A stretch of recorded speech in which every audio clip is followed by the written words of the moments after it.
D'abord et avant tout, c'est une grande fierté pour moi de présider le jury d'un festival qui va tendre la main à des talents qui vont être le cinéma de demain, en Afrique précisément. Donc en tant qu'artiste, c'est un passage de relais, c'est une connexion avec la nouvelle génération et c'est aussi une manière pour moi de faire en sorte que le rêve d'un réalisateur ou d'une réalisatrice se réalise, c'est le cas de le dire.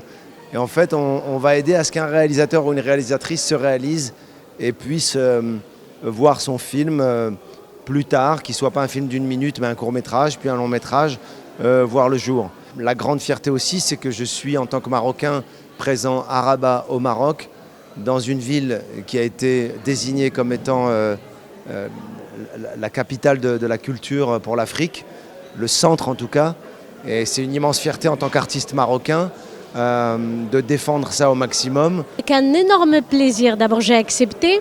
Vous savez, et en plus il n'y a pas de contraintes. Comme c'est un festival en ligne, on peut bien regarder les films à tête reposée quand on veut, malgré les occupations de la vie quotidienne et de la vie professionnelle. Encore plus, j'ai adoré l'idée parce que le festival est assez original. Faire des films, comme j'ai dit, en ligne avec des films avec son portable, c'est très belle idée pour moi. Et puis, ça me donne l'occasion de regarder ce que font les jeunes d'aujourd'hui et de les découvrir. Déjà, je suis très contente que ça se passe à Rabat, c'est la ville où est-ce que j'habite. Et il y a Gad Elmaleh dont je suis fan depuis toute petite. Donc voilà, on est ravis d'être là pour soutenir la création africaine.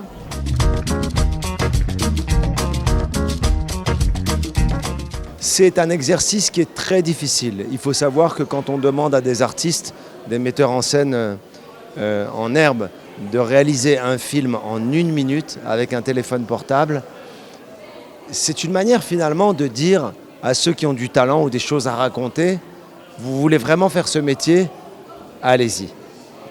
Yallah. Tu veux faire du cinéma, montre-moi ce que tu es capable de faire.